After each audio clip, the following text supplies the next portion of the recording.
JavaScript. E nessa aula de JavaScript a gente vai relembrar que JavaScript é uma linguagem, né, considerada uma linguagem de programação, uma vez que ela tem estruturas, né, de repetição, como para, como enquanto, estruturas de seleção, como se, como switch, né, e várias outras estruturas que permitem que ela seja uma linguagem de programação propriamente dita. Outra coisa também que JavaScript é considerada, né, como uma linguagem que também pode ser usada como uma linguagem orientada a objetos. Né? Eu posso, como o PHP ou como outras linguagens, eu posso usar JavaScript de uma maneira não orientada a objeto, em aspas, mas eu também posso usar JavaScript como uma linguagem orientada a objeto. Confesso que na minha vida profissional eu pouco usei essa linguagem como uma linguagem orientada a objeto. Eu botei mais minha atenção nos aspectos, né, dos objetos nativos do JavaScript, que são muito poderosos para obter uma programação front-end com o usuário. Então agora nessa aula a gente vai aprender um objeto em específico, que é o objeto date. Esse objeto é bastante importante porque ele permite que você capture, né, informações sobre datas, sobre minutos, né, sobre horas, né, que você pode obter diretamente no front-end, no navegador do usuário. Você não precisa ir até o servidor, que pode muitas das vezes não estar localizado nem no Brasil, né, para pegar essas informações. Além desses objetos, né, que o professor falou, o objeto date, né, que a gente vai aprender na aula de hoje, eu lembro que a gente tem outros objetos predefinidos, como o objeto array, o objeto string, que é um objeto de manipulação de textos, né, e o objeto math, que é um pacote matemático que permite que você trabalhe com informações matemáticas no seu navegador. Uma outra classe de objetos do JavaScript são chamados ditos objetos do browser, do navegador, que é o objeto window, né, que é a janela do navegador, o objeto documents, que nada mais é que a tela do navegador, e o navigator, que é um objeto que permite com que você trabalhe com navegação e manipulação de URLs.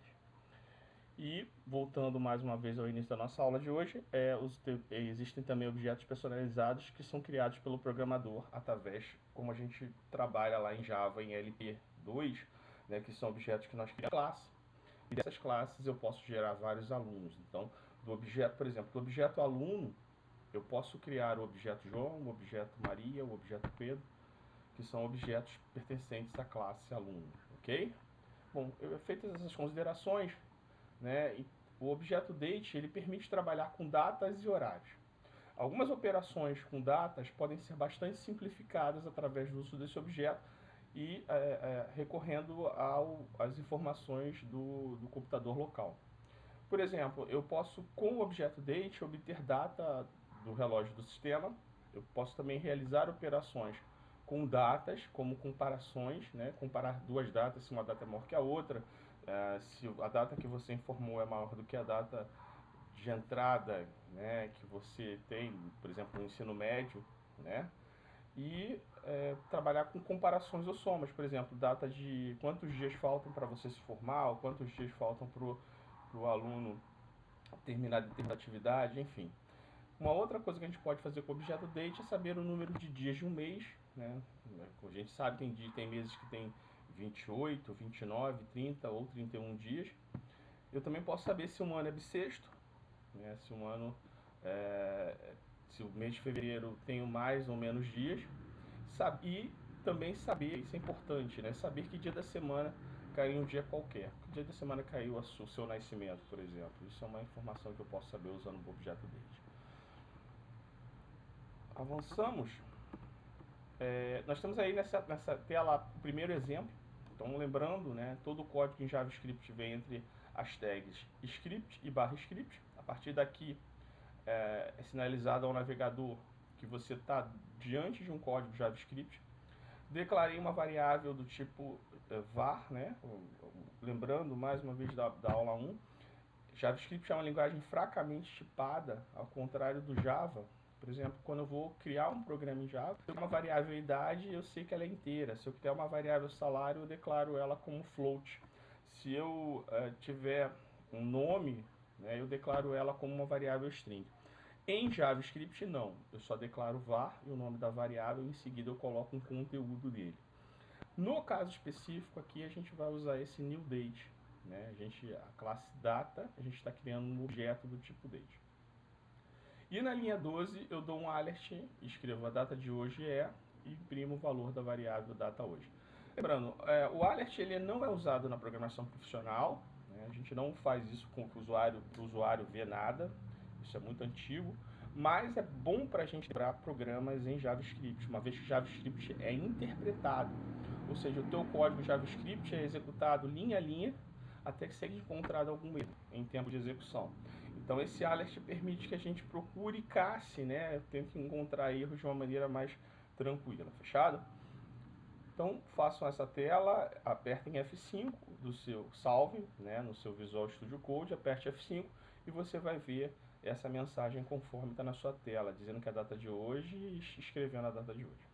Então isso é uma maneira de eu colocar na variável data hoje a data de hoje. Existe uma outra maneira também de eu colocar uma data pré-definida. Por exemplo, se eu usar aqui, ó, data de nascimento, eu coloquei aqui a new date, coloquei um valor para ela, 25 de fevereiro de 1980. E a hora, 22 horas e 15 minutos. E aí eu escrevi um alert, sua data de nascimento é, e coloquei o valor da variável data de nascimento aqui. Isso também é possível, ou seja, eu estou instanciando um objeto com uma determinada data específica que não seja a data de hoje. Fechado? Além do alert, também pode imprimir, né, escrever no navegador. Então é só a gente usar ali document.writeln, né, esse comando, escreve no navegador. E aí eu estou escrevendo a data de hoje e a data da variável data de nascimento. Lembrando, o barra N funciona, o contra barra, melhor dizendo, o contra barra N ele funciona conforme o Java. Tá? Então o contra barra N é um caractere especial que permite com que você pule linhas ao escrever as coisas.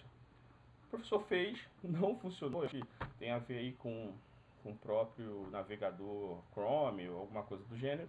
As coisas não funcionaram, não pulou a linha, mas saiba que isso pode acontecer também em JavaScript. Você botar caracteres especiais como barra N, o barra B é o backspace, o barra T é o backspace, né?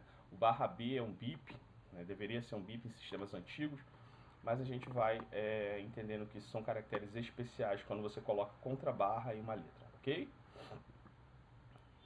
Bom, além de você colocar a data e a hora, você também pode iniciar uma variável do tipo date, informando só o ano, o mês e o dia.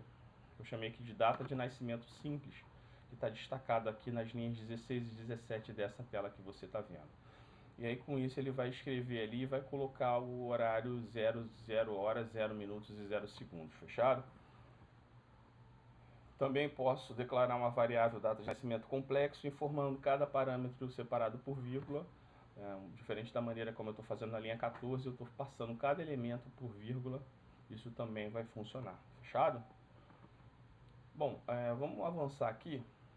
O que acontece?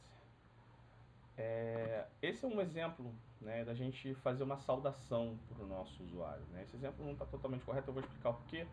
Mas assim, eu criei uma variável data de hoje, onde eu coloco nessa variável data de hoje, na linha 10, a data e a hora atual. E aí eu pego uma variável dia da semana, né? Pode colocar o var aqui também, deixar declarado aqui dia semana. Recebe data hoje, que é essa variável do tipo date, ponto um método que eu chamo de getDay. Assim mesmo que se escreve, tá? Lembrando, JavaScript é sensitivo ao contexto, ou seja, maiúsculas e minúsculas são diferentes, então getDay com tudo minúsculo não vai funcionar. Você tem que colocar getDay assim, como a UML manda, né? O get, uma maiúscula e o restante minúsculo. Então, getDay, ele vai... Esse método, lembrando, uma classe tem variáveis, né, e métodos, né? E esse método, ele justamente te retorna um dia, um valor, né, entre 0 e 6. Onde 0 é domingo e 6 é sábado, fechado? Então, a primeira coisa que eu crio aqui é uma variável de saudação, a linha 13, que vai conter a minha saudação. Boa sexta-feira, boa segunda, boa terça, boa quarta e assim por diante. Então, essa variável aqui vai conter a saudação, tá? Se o dia da semana que o método getDay retornou for diferente de 6 e, aqui é o i, tá? O dia da semana for diferente de 0, ou seja, se não for nem sábado e nem domingo, eu coloco na saudação boa. Boa segunda, boa terça, boa quarta, boa quinta, boa sexta. Se não, eu coloco bom. Bom sábado ou bom domingo. E aí eu faço o seguinte, ó. Case 1 vai ser segunda, case 2 vai ser terça, case 3 vai ser quarta, case 4 vai ser quinta, case 5 vai ser sexta, case 6 vai ser sábado. É isso aí que o professor falou que não tá bom, né? Na verdade, eu deveria colocar do 0 aqui, 1, 2, 3, 4 e 5. E o default, como você quiser falar, deveria ter a opção do sábado, tá? Mas aqui também tá funcionando, mas o ideal é que você coloque o case 0 aqui, comece a tratar a partir do case 0. E uma das coisas que você já deve saber de Java, que também vale para o JavaScript, é que dentro do switch, eu tenho uma variável, switch é tipo escolha, tá? Escolha dentro dessa variável e aí verifique o valor dela. Se for 1, bote segunda lá na saudação. Né? Eu estou aqui, esse aqui é igual a saudação, recebe saudação mais segunda, tá? Isso aqui é do Java também, é o operador incremento. Né? Então eu estou jogando para dentro da variável a palavra segunda. E esse break aqui, ele é em cada case, pessoal. Por quê? Por que ele tem que aparecer em cada case? Porque se ele não aparecer aqui, se eu tirar, se eu suprimir esse break, ele vai simplesmente executar todos os cases. Tá? Então, saudação vai ficar boa ou bom, segunda, aí, na mesma variável, segunda, terça, quarta, quinta e sexta. Se eu não botar o break, ele não para de escrever, fechado? E aí ele termina aqui fazendo a boa, né, segunda, quarta, sexta e bom sábado ou domingo, tá? Então, o professor rodou aqui, deu saudação do dia, né? Boa terça, né? Foi numa terça-feira e aí funcionou direitinho, tá? Bom, além do getDay, que retorna o dia da semana, eu tenho outros 3 métodos importantes que eu quero que vocês memorizem. O getDate, né? GetDate, ou seja, variável do tipo date, ponto getDate, que vai retornar o dia do mês. Variável do tipo date, ponto getMonth, que vai retornar o mês atual, ou o mês que a variável foi setada. E variável do tipo date, ponto getFullYear, que vai retornar o ano com 4 algarismos com que você setou a variável date.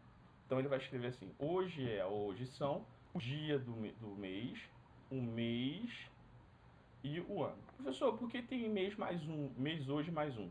Porque essa variável getMonth, ela vai retornar de 0 até 11. Preste atenção nisso. Ela vai retornar de 0 até 11, onde 0 é janeiro e 11 é dezembro. Isso vai cair na prova? Vai. Você vai acertar? Tomara. Então, o método getMonth vai retornar entre 0 e 11. Fechado? E aí, com isso, ele escreve a palavra saudação do dia e escreve a saudação que está dentro da variável saudação. E aí você observa que aqui, ó, o danadinho, o barra N funcionou, né? Tá pulando a linha, né? Boa terça, pula a linha, hoje é ou são o dia correto. Não funcionou no document.write, mas funcionou no alert. Vamos avançar. Como exercício dessa aula de hoje, a gente vai tentar inserir o seguinte. Se você observar nessa tela, ele está dizendo assim, que hoje são 26 de 8 de 2023. O professor quer que você coloque um switch aqui dentro, tá? Aonde o mês hoje se torne mês hoje extenso, por exemplo, e aí eu tenho pro 0 um switch, né? Switch mês hoje. 0, janeiro, break. 1, fevereiro, break. 2, março, break. E assim por diante, até chegar no default, dezembro, ponto vírgula. Tudo bem? E aí com isso você vai conseguir inserir o mês por extenso nessa variável saudação. Fechado? Depois me diz se você teve alguma dúvida. Se você teve alguma dúvida, manda um e-mail pro professor com código errado, com código que deu errado, ou procure o professor em sala de aula. Então é isso que eu estou pedindo aqui nesse exercício. Você inseriu no código abaixo um comando case de seleção múltipla para imprimir o mês atual, o mês que é da variável data hoje, por extenso. Fechado? Bom, um resumo da aula de hoje, né? Os métodos do objeto date são getDate, obtém o dia de hoje, ou o dia da variável que você setou, não precisa ser necessariamente o dia de hoje. getMonth, onde você obtém o mês de hoje, ou o mês da variável date que você setou. getYear, obtém o ano atual, mas com 2 dígitos. getFullYear, obtém o ano atual com 4 dígitos. É importante se memorizar isso, porque isso vai ser cobrado. getDay, obtém o dia da semana. Aqui não é entre 1 e 7 não, tá bom, queridos? É entre 0 e 6, tá? Entre 0 e 6. Essa aqui é ilusão de ótica, tá errado. É entre 0 e 6, onde 0 é domingo e 6 é sábado. Fechado? getHours, obtém a hora atual. getMinutes, obtém os minutos atuais. A hora atual ou a hora que você colocou dentro da variável date. O minuto atual ou o minuto que você colocou dentro da variável date. getSeconds, obtém os segundos atuais. Ou o segundo que você colocou dentro da variável date. Pode ter sido outro segundo. E aqui uma função importantíssima, que é getTime, que é muito usado em funções de auditoria, né, em sistemas de auditoria, que é um número de milissegundos, ou seja, de milésimos de segundos, que acontecem a partir do dia 1º de janeiro de 1970. Então a gente tem um número enorme que está rodando a cada milissegundo. Ele é incrementado de 1, né, 1 bilhão, não sei o que, mas é incrementado sempre de 1, que é o número de milissegundos contados a partir de 1º de janeiro de 1970. Então a variável data ponto getTime vai me retornar o número de milissegundos a partir de 1º de janeiro de 1970. Pessoal, é sobre isso, né? O objeto date é importante porque ele permite que você obtenha a data do usuário. Encerramos a aula com esse exemplo, né? A gente vai pegar aqui a hora atual, que é da variável data hoje, através do método getHours, e vamos fazer a seguinte lógica, tá? Se a hora atual for menor do que 11, eu vou colocar bom dia e vou colocar a variável saudação que a gente tinha. Se não, se a hora atual for maior ou igual a 18 horas, aqui se for menor ou igual a 12, tá? Se a hora atual for maior ou igual a 18, eu dou boa noite e coloco a variável saudação. Se não é dia nem é noite, é o que? Boa tarde. E aí com isso ele imprime a saudação aqui. Fechado? Bom, eu espero que você tenha aprendido a aula de hoje. Qualquer dúvida, mande e-mail para o professor ou pergunte ao professor em sala de aula. Na próxima aula a gente vai trabalhar na aula 4 com o objeto array e eu espero vocês lá. Forte abraço e até a próxima.